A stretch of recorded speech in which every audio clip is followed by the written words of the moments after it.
Il y a beaucoup de vidéos en ce moment, depuis 2 ans et demi, sur tout ce qui se passe. La crise sanitaire, la crise économique, la guerre, les élections. Il y a plein de vidéos. Des vidéos qui accusent, des vidéos qui sont à la recherche d'une vérité, des vidéos qui dénoncent, des vidéos qui remettent en question, d'autres qui nous donnent de l'espoir, qui cherchent à nous rassurer, à nous rassembler, qui nous invitent à rester dans notre lumière. Et toutes ces vidéos sont très intéressantes. Si, et seulement si, nous arrivons à les regarder dans un état d'être neutre, avec un regard neutre. Car ce n'est qu'à partir d'un état d'être neutre que nous pouvons réellement avoir un discernement sur ce qui est présenté. Un discernement qui nous permettra de trouver une vérité, la vérité la plus juste pour nous. Mais du coup, qu'est-ce que cela veut dire être dans cet état d'être neutre? C'est d'être dans un état où on va recevoir les informations en lâchant prise du savoir, des informations qu'on a déjà acquis. Aussi juste que ces informations puissent être. Sans pouvoir lâcher et pouvoir remettre en question les informations qu'on a déjà acquises, nous ne pouvons pas recevoir de nouvelles informations. Et c'est pour ça qu'on doit être dans un état d'être neutre. Dans un état d'être neutre, on va recevoir les informations et ensuite on va les mettre devant nous sur une table, à côté des informations que nous avions déjà. Et du coup, avec un discernement, nous allons pouvoir accepter ou prendre certaines choses, des nouvelles informations, pour les mélanger aux informations qu'on a déjà, éventuellement en lâchant certaines ou en remplaçant certaines informations qu'on avait déjà. Et du coup, créer quelque chose de nouveau, une nouvelle vérité, qui est plus juste. C'est tout à fait comme un chercheur. Un chercheur qui sait déjà le résultat, qui est déjà fixe sur un certain résultat, du coup, il ne va pas faire de recherche. Pour lui, c'est la vérité, point final, il ne va pas aller chercher ailleurs. Un vrai chercheur remet tout en question, même ce qu'il sait. Et souvent, des vraies découvertes scientifiques ont été faites tout à fait par hasard. Comme par exemple, en 1928, Alexandre Fleming, qui travaillait sur l'action antibiotique du lysozyme, il avait cultivé des bactéries de staphylocoque pour mener à bien ses expériences. Et à un moment donné, il est parti en vacances, laissé tout comme ça. Quand il revient, il avait de la moisissure dans ses boîtes de pétri. Il était prêt à jeter ses boîtes pleines de moisissures. Et là où il s'aperçoit que, en fait, autour de la moisissure, le staphylocoque n'avait pas poussé. Et ainsi est née la pénicilline. Le problème, c'est que nous ne nous comportons pas comme des chercheurs. Une fois que nous avons une connaissance acquise, elle devient notre vérité et nous y tenons fermement. Ou avec d'autres mots, avec beaucoup d'émotions. Et vous avez certainement déjà été à des repas avec des débats animés où chacun veut défendre sa vérité, son point de vue, sans écouter l'autre, mais tout en essayant de convaincre l'autre. Ouais, c'est très émotionnel tout ça, n'est-ce pas?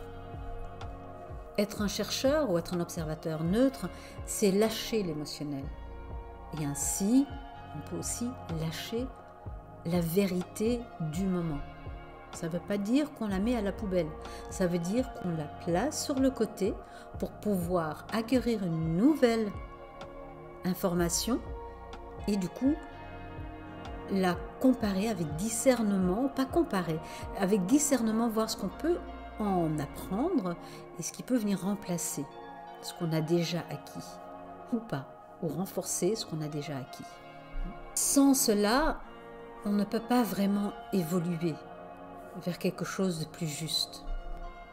Chaque crise nous amène une proposition d'évoluer vers une meilleure version de soi. Et des crises, on en a eu beaucoup dans notre vie, on en a très souvent. Et souvent, ce sont les mêmes types de crises qui nous sont servies. Jusqu'au moment, à un moment donné, où on commence à accepter l'émotion, à accueillir l'émotion qui est émise par cette crise, par cette expérience. Et en acceptant l'émotion, donc en la dissipant, on peut comprendre qu'est-ce que cette crise vient apporter. On a une vision plus claire et du coup, on peut apprendre de cette crise, apprendre de cette expérience et évoluer vers quelque chose de nouveau. Et souvent, cette crise ou cette expérience nous est du coup plus resservie. Aujourd'hui, on a aussi une crise spéciale depuis plus de 2 ans. Pourquoi une crise spéciale? Parce qu'elle ne nous concerne pas que individuellement, mais nous concerne tous en tant qu'humanité. Et en tant que membres de cette famille humaine, nous avons chacun d'entre nous, à notre niveau, à utiliser cette crise afin d'évoluer, afin d'aller vers une meilleure version de soi, et donc une meilleure version de l'humanité. Comment? En apprenant à nous détacher de nos émotions et ainsi à lâcher prise de notre savoir acquis. À devenir des chercheurs de vérité. Peu importe de quel côté vous vous tenez, peu importe votre vérité du moment, je vous demande, est-ce que vous êtes prêt de lâcher et de recevoir de nouvelles informations? Est-ce que vous êtes prêt à remettre en question vos connaissances? Si oui, alors vous évoluerez en découvrant de nouvelles connaissances et ou en renforçant certaines connaissances déjà acquises. Sinon, vous restez campé sur vos connaissances déjà acquises sans évolution possible. Et en plus, vous allez nourrir ces connaissances, vu que vous allez rester campé dessus, avec de l'émotionnel. Un émotionnel qui souvent peut être un peu violent, un peu passionnel, vraiment sans écouter l'autre, à vouloir convaincre l'autre, plutôt que d'essayer de comprendre d'où vient l'autre personne. Si vous devenez des chercheurs de vérité, vous comprenez qu'il n'y a pas qu'une seule vérité. Vous comprenez que la vérité, on la détient tous. Que la vérité, c'est pas quelque chose qu'une personne peut nous apprendre, qu'on ne la trouve pas dans un discours, qu'on ne la trouve pas dans un seul livre, dans une seule philosophie. La vérité a de multiples façons à s'exprimer. Me vient cette parabole chinoise où des sages aveugles veulent savoir ce que c'est un éléphant. Alors il y a un sage qui dit l'éléphant c'est comme une corne, mais il touche la queue. Un autre dit l'éléphant c'est comme un tronc d'arbre parce qu'il touche les pattes. Un autre dit non, un éléphant c'est comme un mur parce que justement il touche le flanc de l'éléphant. Et un autre va dire l'éléphant c'est comme un serpent parce qu'il touche la trompe de l'éléphant. Donc vous voyez, chacun d'entre eux a une part de vérité, mais n'a pas la vérité. Et c'est pour ça qu'il faut écouter. Si ces sages se mettent ensemble et commencent à décrire ce que eux ils ont ressenti, ce que eux ils ont aperçu de leur côté, ils vont peut-être pouvoir reconstituer l'éléphant. Dans l'humanité, il n'y a pas une personne qui détient la vérité. Il n'y a pas 2 personnes, ni un groupe de personnes qui détient la vérité. Mais on est tous comme ces aveugles en train d'essayer de toucher quelque chose qui nous dépasse, quelque chose qui est plus grand que nous, et nous essayons de comprendre une vérité. Et nous essayons de construire la vérité plus grande par rapport à ça. C'est de comprendre qu'elle nous dépasse. Aujourd'hui, nous devons œuvrer ensemble en tant qu'humanité, pas individuellement ou en tant que groupe, pas séparés.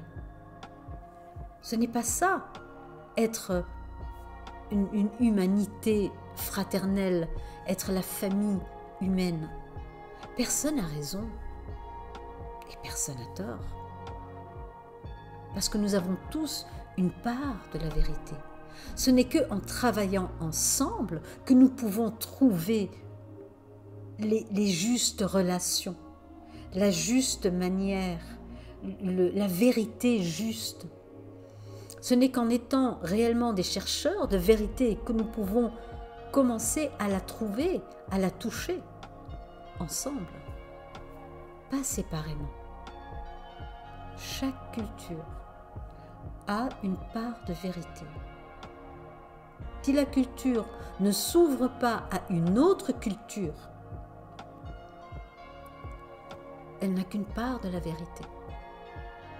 Donc peu importe quelle vérité vous détenez aujourd'hui, sachez qu'elle peut toujours évoluer vers une nouvelle vérité. Vers quoi? Mais j'en sais rien. Oh, je peux vous donner mon idée aujourd'hui. Mais en vrai, je n'en sais rien parce que je ne suis pas connectée à tout le monde, donc je ne sais pas. Par contre, je sais que moi, je peux nourrir la vérité que je touche et je peux faire évoluer la vérité que je touche en allant écouter des informations ailleurs, en allant toucher des informations à l'extérieur comme à l'intérieur. Et essayer de comprendre ou d'avoir une vision plus large. C'est quand chacun de nous touche une vérité d'une vision plus large que l'humanité va pouvoir comprendre quelque chose. Mais aujourd'hui, on est dans la division. Un tel a tort, un tel a raison. Il n'y a pas de vérité absolue. Et aujourd'hui, cette crise dans laquelle on est, où on dit tout et son contraire, en fait on dit déjà tout et son contraire depuis très longtemps, sauf qu'aujourd'hui on dit tout et son contraire dans la même journée. Avant c'était tout et son contraire, on avait parfois quelques semaines, quelques mois, voire quelques années entre les deux. Aujourd'hui c'est tout et son contraire dans la même journée. C'est très intéressant, parce qu'aujourd'hui on nous invite réellement à mettre notre savoir de côté. Vous êtes perdu? Parfait. Soyez perdu. Soyez perdu et ouvrez-vous à de nouvelles informations qui vont venir agrandir l'information que vous avez, qui vont venir agrandir la vision que vous avez, qui vont du coup venir nourrir la vérité que vous avez, éventuellement transformer la vérité que vous avez, pour pouvoir arriver à une vérité d'ensemble. Nous avons besoin de chacun d'entre nous aujourd'hui.